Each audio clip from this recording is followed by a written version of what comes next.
Hello guys, आपका स्वागत है मेरे चैनल बालाजी स्टडी पॉइंट में। आज हम पढ़ने वाले हैं IIT JM के लिए फिजिकल केमिस्ट्री एटम की स्ट्रक्चर के बारे में। ठीक है, तो आपको पता है कि हमारे सिलेबस के अंदर दे रखा है स्ट्रक्चर एटम के बारे में, सब सेल्स के बारे में, सेल के बारे में। आज हम वही पढ़ने वाले हैं। टॉपिक शुरू करते हैं अपना। क्या टॉपिक है आपका? Structure of atom. Structure of atom समझते क्या होता समझना।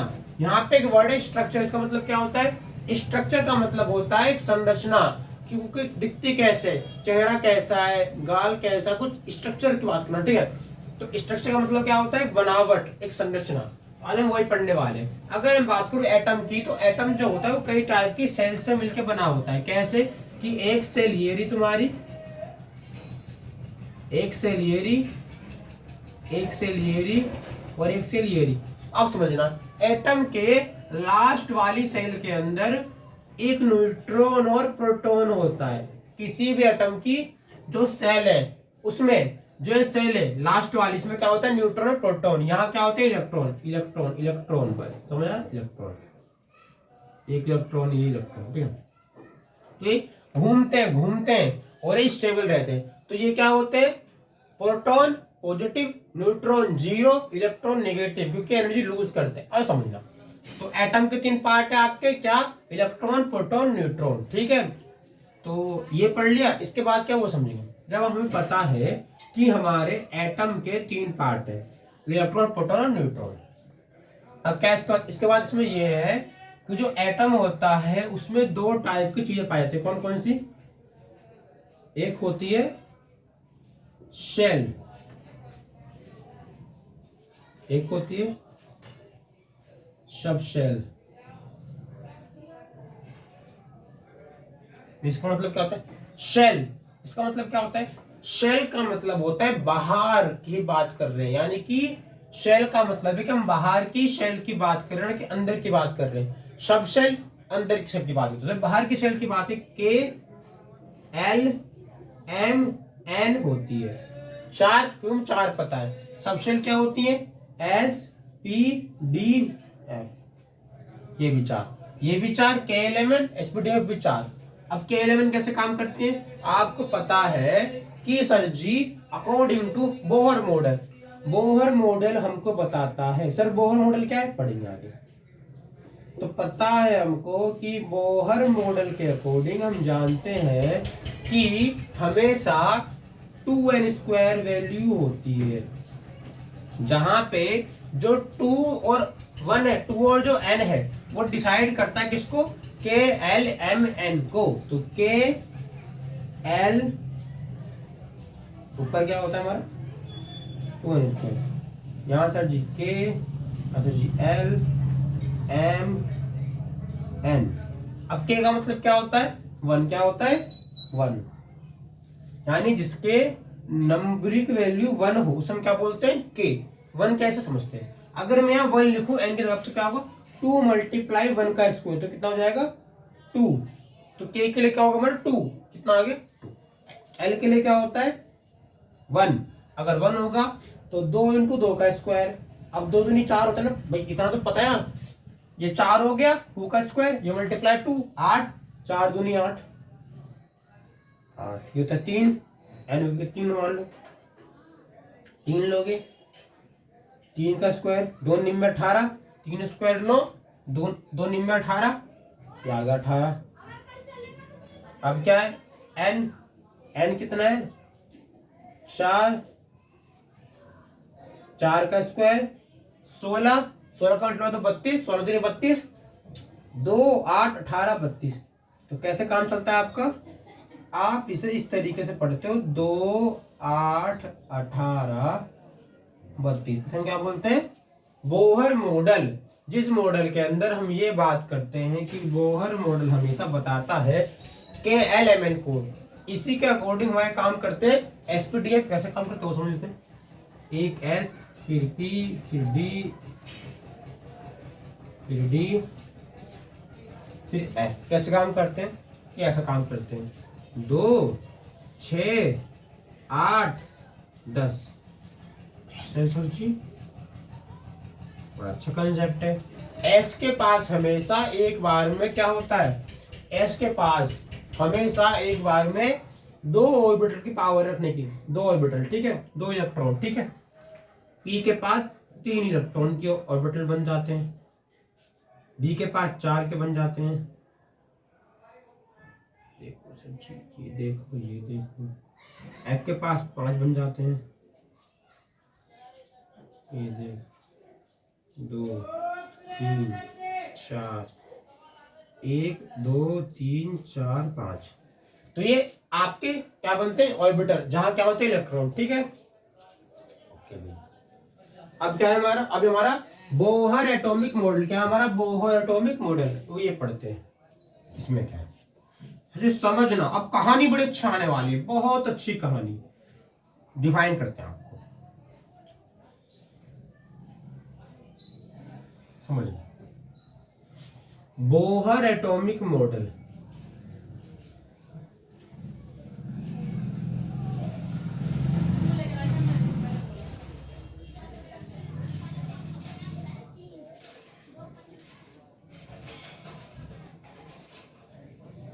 बोहर एटॉमिक मॉडल क्या होता है समझते हैं।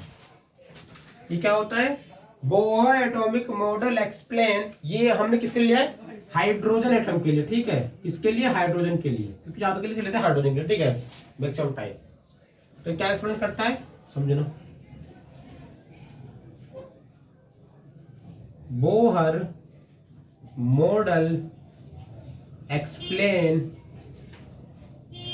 Bohr model explain energy spectrum of H2 atom. Bohr model बताता है कि एनर्जी स्पेक्ट्रम, एनर्जी की वैल्यू क्या है हाइड्रोजन एटम के लिए। एनर्जी स्पेक्ट्रम ऑफ हाइड्रोजन, ठीक है।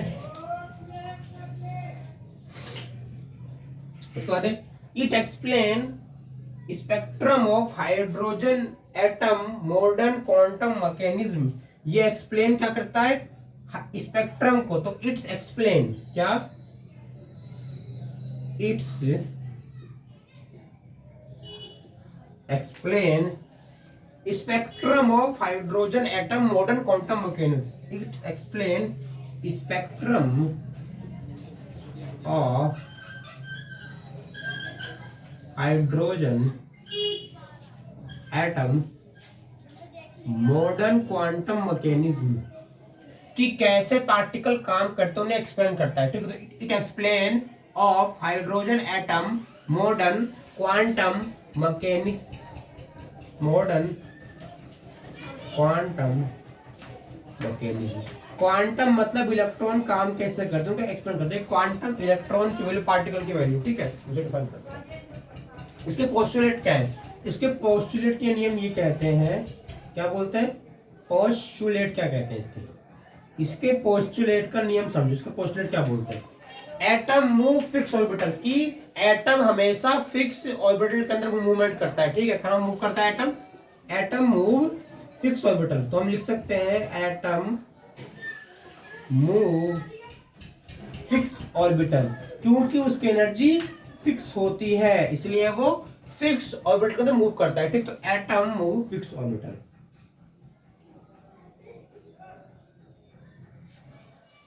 Energy of electron not change with time, electron की एनर्जी टाइम के साथ चेंज नहीं होती। Energy of electron not change with time, समझ में आ गया। पर समझना, मैंने ये बोला है कि एनर्जी ऑफ इलेक्ट्रॉन टाइम का चेंज नहीं हो रही, पर ये चेंज होती है, कैसे, बिकॉज, क्योंकि, बिकॉज समझना, electron move, because electron move higher to lower stage. Electron हमेशा क्या करता है, हायर से लोअर में एंटर करता है, ठीक है। कैसे एंटर करता है, हायर टू लोअर स्टेज। इसीलिए इसकी एनर्जी फिक्स होती है, ऑर्बिटल की वैल्यू फिक्स होती है, और इसी फिक्स ऑर्बिटल एनर्जी की वैल्यू के लिए हम क्या बोलते हैं, energy of electron not change with time. Time का चेंज नहीं हो रहा, पर चेंज किसका हो रहा है, चेंज हो रहा है इसमें लेवल का, हायर टू लोअर स्टेट या higher to lower energy level. समझ गए, हायर था फिर लोअर फिर हायर फिर लोअर, इस क्रम में, ठीक है। Frequency of observe radiation, frequency क्या होती है, तो हम लिखेंगे फ्रीक्वेंसी ऑफ ऑब्जर्व रेडिएशन, कि वो जितनी रेडिएशन को ले रहा है, इलेक्ट्रॉन जितनी एनर्जी ले रहा है फॉर्म ऑफ रेडिएशन, उसकी वैल्यू क्या होती है, फ्रीक्वेंसी के फॉर्म में, ठीक है। फ्रीक्वेंसी क्या होती है, बार बार लेना, एनर्जी को बार बार लेना, उसको क्या होती है, फ्रीक्वेंसी। तो फ्रीक्वेंसी की बात करते क्या होता है, फ्रीक्वेंसी ऑफ ऑब्जर्व रेडिएशन, कि ऑब्जर्व रेडिएशन की फ्रीक्वेंसी क्या होनी चाहिए, फ्रीक्वेंसी ऑफ ऑब्जर्व रेडिएशन क्या सर जी, कि जितनी एनर्जी आप लोगे उसकी वैल्यू क्या है, जितनी एनर्जी कितनी इलेक्ट्रॉन ने लिए। तो अगर मैं इसकी बात करूं तो क्या होती है, ये होती है हमारी V बराबर delta E upon H, delta E upon H, यानी कि डेल्टा E क्या होता है, डेल्टा E का मतलब है इलेक्ट्रॉन के एनर्जी लेवल का चेंज। कैसे, कि जब कोई electron higher to lower level में जाता है, तो इलेक्ट्रॉन के हायर टू लोअर लेवल में जाने पर उसमें क्या चेंज होता है, उसे हम क्या बोलते हैं, डेल्टा, यानी कि ट्रांजिशन इन एनर्जी, हम क्या बोलते हैं, ट्रांजिशन इन एनर्जी, की एनर्जी लेवल का चेंज। तो ये क्या होता है हमारा E2 माइनस E1, यानी E2 मतलब क्या था, E2 का मतलब है हमारा क्या, E2 है हमारा हायर एनर्जी लेवल, और E1 क्या हमारा लोअर एनर्जी लेवल, ठीक है। यानी कि ये चलना शुरू करता है, नहीं समझ लो ऐसे कि जो E2 है ये बाद में और E1 पहले, तो E1 क्या है हमारा, हाँ ये हायर ये लोअर, तो higher to lower E2 minus E1 बट्टे H, ये होता है। और इसके लिए हम क्या लिखते हैं, इसके लिए हमारा फॉर्मूला बन के आता है आगे चल के MVR बराबर NH अपॉन 2 पाई, क्या MVR बराबर NH अपॉन 2 पाई, इसका मतलब क्या होता है, इसका मतलब होता है MVR जो होता है वो बराबर होता है किसके, NH अपॉन 2 पाई की। इसको मतलब की वैल्यू होती है किसके लिए, मूविंग इलेक्ट्रॉन के लिए, जो क्या होती है MVR बराबर NH अपॉन 2 पाई। तो हमें कितने फॉर्मूले मिले भाई, यहां से हमें फॉर्मूले मिले कई टाइप के, एक में ये फॉर्मूला मिल गया V equal to delta E upon H, एक क्या मिला E2 minus E1 upon H, और MVR equal to NH upon 2 pi, ठीक है। सर जी क्या मतलब इसका, हम इसे क्यों समझे, सर समझते हैं। देखो इसका मतलब ये है कि बोहर ने अपने पोस्टुलेट एक्सप्लेन किए थे, बोहर साहब बोलते थे कि एनर्जी लेवल को मुझे एक्सप्लेन करना है किस फॉर्म में, स्पेक्ट्रम की फॉर्म में, यानी कि उसके एनर्जी लेवल की फॉर्म में, किसके, इलेक्ट्रॉन की एनर्जी को, ठीक है। दूसरा क्या था, it explain of hydrogen atom and modern quantum mechanism, कि मुझे एक्सप्लेन करना है किसको, हाइड्रोजन एटम के ऊपर, किस रिस्पेक्ट में, मॉडर्न क्वांटम मैकेनिज्म। इसका मतलब क्या होता है कि इलेक्ट्रॉन या कोई पार्टिकल की वैल्यू मुझे बतानी है, पर किस फॉर्म में, मॉडर्न फॉर्म में। तो मुझे क्वांटम मैकेनिक्स के अंदर मॉडर्न तरीके से किसी पार्टिकल की वैल्यू डिफाइन करनी होती है, ठीक है। इसमें क्या बोलते हैं, मॉडर्न क्वांटम मैकेनिक्स। और इसमें पोस्टुलेट क्या बोलते हैं कि एटम हमेशा मूव करता है फिक्स ऑर्बिटल के अंदर, क्यों, क्योंकि एटम की एनर्जी फिक्स होती है, इसलिए वो फिक्स ऑर्बिटल मूव करता है। और दूसरा क्या है, energy of electron not change with time, electron की एनर्जी टाइम के साथ चेंज नहीं करती, क्यों, क्योंकि इलेक्ट्रॉन की एनर्जी चेंज होती है जब कोई भी इलेक्ट्रॉन मूव करता है हायर टू लोअर स्टेट के अंदर। तो हायर टू लोअर जाने पे क्या होता है, इलेक्ट्रॉन की एनर्जी चेंज होती है, जिसको हम क्या बोलते हैं, ट्रांजिशन स्टेट। और ट्रांजिशन स्टेट के लिए मैं क्या बोलता हूं, डेल्टा ई, क्या बोलता हूं, डेल्टा, यानी कि चेंज इन एनर्जी। तो मैंने क्या बोला, मैंने यहां से डिफाइन कर दिया कि इलेक्ट्रॉन की एनर्जी चेंज टाइम नहीं करती, क्योंकि इलेक्ट्रॉन की एनर्जी हायर टू लोअर जाने पे कुछ डिफरेंस लाती है। उस डिफरेंस को मैंने क्या बोला, डेल्टा ई, क्या बोला, डिफरेंस इन एनर्जी, जो कि ट्रांजिशन स्टेट बनाती है, जो आगे चल के फ्रीक्वेंसी लाती है। फ्रीक्वेंसी का मतलब क्या होता है, फ्रीक्वेंसी का मतलब है कि इलेक्ट्रॉन कितने बार एनर्जी को ले रहा है, ऑब्जर्व कर रहा है, इसे हम क्या बोलते हैं, फ्रीक्वेंसी। तो फ्रीक्वेंसी का मतलब क्या होता है, बार बार लेना, किसको, एनर्जी को, किसको, इलेक्ट्रॉन को।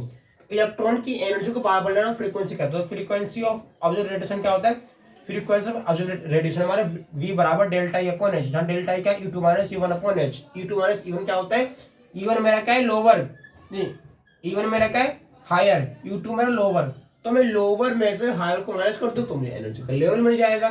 ठीक है, एनर्जी बराबर एनएच को 2 पाई, तो फॉर्मूला ये आ गया। तो मिलते हैं आपसे अगले वीडियो में जिसमें मैं आपको हुंड्स का नियम पाउली डिफाइन करूंगा। Thank you.